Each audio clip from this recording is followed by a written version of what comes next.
Dan pas mereka itu tuh masuk, mereka tuh melihat Arya dalam kondisi yang sudah tidak bernyawa di kamar kosannya yang berada di Menteng, Jakarta Pusat.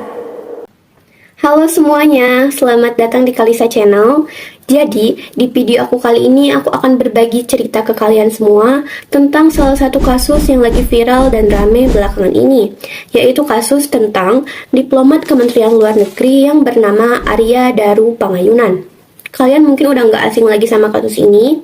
Kasus ini tuh viral dan rame kemana-mana karena Arya itu tuh tiba-tiba ditemukan meninggal dunia dalam kondisi yang janggal. Penasaran sama bagaimana kronologi sebenarnya di balik kasus ini? So, tonton video ini sampai selesai karena aku akan jelasin secara lengkap kronologinya buat kalian.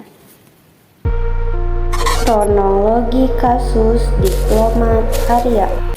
Jadi, kasus ini tuh melibatkan seorang pria yang bernama Arya Daru Pangayunan. Umurnya tuh 39 tahun, dan Arya ini itu tuh merupakan diplomat Kementerian Luar Negeri. Nah, diplomat sendiri itu tuh merupakan seseorang yang dipilih secara resmi oleh suatu negara. Mereka itu biasanya ditugaskan untuk menjalankan tugas diplomatik dengan satu negara atau lebih, atau bisa juga dengan organisasi internasional. Intinya tuh seseorang yang dipilih untuk menjalankan tugas diplomatik dengan satu negara atau lebih gitu ya. Nah, kasus ini itu tuh bermula ketika istri dari Arya khawatir karena Arya itu nggak bisa dihubungin sama sekali. Mereka ini memang tinggal di kota yang berbeda. Istri Arya itu tuh tinggal di Yogyakarta, sedangkan Arya tuh berada di Jakarta untuk tugas diplomatiknya. Jadi mereka pisah kota ya. Istri dari Arya ini tuh khawatir karena Arya ini tuh udah nggak bisa dihubungin sama sekali. Dia tuh udah coba nge-SMS, udah coba nelfon, tapi masih belum ada jawaban dari Arya. Ini tuh aneh karena Arya itu tuh bukan tipikal orang yang susah untuk dihubungi. Dia tuh malah tipikal orang yang kalau misalnya ada informasi terbaru apapun, itu tuh langsung ngabarin keluarganya. Selain itu, dia juga suka tuh teleponan sama keluarganya sebelum tidur. Karena hal itulah, istri dari Arya ini tuh panik dan khawatir takut terjadi sesuatu kepada suaminya. Akhirnya, ia pun memutuskan untuk meminta tolong kepada penjaga kosan Arya. Dia minta tolong kayak dijelasin juga segala macamnya, kayak misalnya, "Pak, tolong bantu cek suami saya karena dia tuh udah nggak bisa dihubungin dari tadi. Saya takutnya terjadi sesuatu," gitu kan. Dijelasin lah, dan penjaga kos pun setuju-setuju aja. Istri dari Arya ini tuh sudah meminta penjaga kos untuk mengecek kondisi Arya itu tuh sejak tanggal 7 Juli tahun 2025 malam hari. Pada proses pengecekan yang pertama, yang terekam oleh kamera CCTV itu tuh di sekitar jam 12:30 dini hari. Dalam rekaman itu, terlihat kalau misalnya penjaga kos itu tuh memang benar-benar datang ke depan kamar kosan Arya. Di sana dia tuh mengenakan baju dan sarung sambil memegang telepon, seolah-olah sedang berbicara dengan seseorang. Yang orang-orang yakini itu tuh adalah istri dari Arya yang meminta bantuan dari penjaga kos tadi. Nah, di sana terlihat kalau misalnya penjaga kos itu tuh berjalan mondar-mandir depan kamar Arya sambil sesekali berhenti dan kayak melihat kondisi sekitar gitu, kayak ngeliat, jalan, kayak berhenti lagi, ngeliat lagi, gitu. Tapi memang nggak masuk ya. Dalam proses pengecekan yang berikutnya, yang juga terekam oleh kamera CCTV di sekitar jam setengah 8 sampai jam 8 pagi, esok harinya, tepatnya pada hari Selasa tanggal 8 Juli tahun 2025, di sana terlihat kalau misalnya penjaga kos itu tuh datang lagi bersama seorang pria. Mereka berdua awalnya mencoba untuk mengetuk pintu kamar Arya terlebih dahulu. "Mas Arya, Mas Arya, Pak Arya, Pak Arya." Tapi karena nggak kunjung ada sautan dari dalam, akhirnya mereka pun memutuskan untuk membuka pintu kamar Arya menggunakan kunci cadangan. Tapi pas mereka coba, ternyata pintunya tuh terkunci dari dalam. Nah, dalam proses ini pun, itu tuh masih belum ada jawaban dari Arya sama sekali. Padahal kan harusnya kondisi ini tuh berisik ya. Orang normal tuh harusnya langsung ngecek keluar buat ngecek ada apa. Ini tuh Arya tuh nggak keluar sama sekali. Akhirnya, mereka pun memutuskan untuk masuk lewat jendela kamar Arya. Mereka coba lah tuh kan untuk masuk. Setelah sekian lama mencoba, mereka tuh akhirnya berhasil masuk ke kamar Arya melalui jendela. Dan pas mereka itu tuh masuk, mereka tuh melihat Arya dalam kondisi yang sudah tidak bernyawa di kamar kosannya yang berada di Menteng, Jakarta Pusat. Terlihat kalau misalnya Arya itu tuh berada di atas kasur dalam kondisi tertutup selimut dan kepalanya tuh terlilit oleh lakban. Kalian bayangin, kok bisa ya? Bayangin, Arya ditemukan meninggal dunia dalam posisi pintu kamarnya tuh yang terkunci dan kepalanya tuh terlilit oleh lakban. Ini adalah kejanggalan yang pertama. Fakta-fakta aneh dan penyelidikan awal. Tadi kan aku udah bahas tentang kronologi awal sampai Arya ini tuh ditemukan meninggal dunia. Sekarang, aku mau bahas tentang fakta-fakta aneh dan penyelidikan awal. Fakta yang pertama, itu tuh ada rekaman CCTV yang viral di media sosial. Di sana, terlihat kalau misalnya Arya itu tuh sempat pulang ke kamar kosannya pada tanggal 7 Juli tahun 2025 malam. Dalam rekaman tersebut juga terlihat kalau misalnya Arya itu tuh sempat keluar untuk membuang sampah dan kembali lagi ke kamarnya di sekitar jam setengah 11 malam.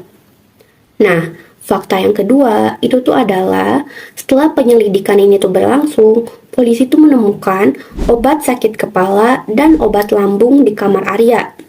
Istri dari Arya menyatakan kalau suaminya tuh memang mempunyai riwayat penyakit GERD dan kolesterol.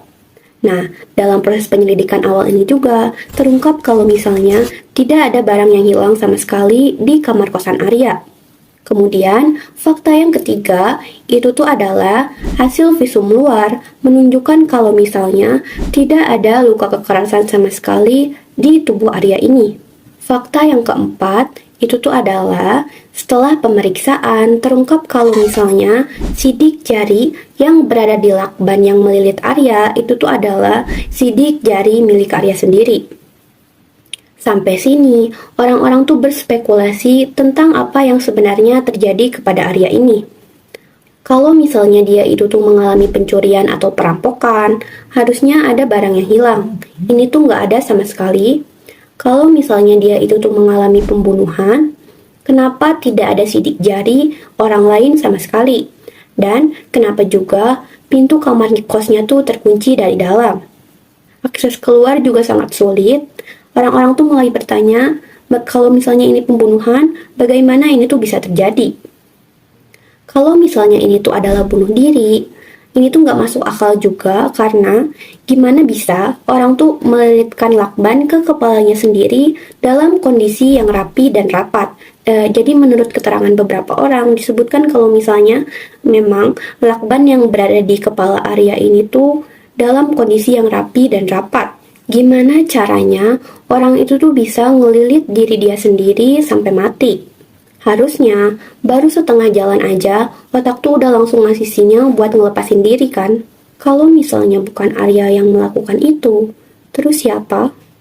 Spekulasi-spekulasi seperti ini itu tuh banyak bermunculan di media sosial karena kasus ini tuh sangat janggal.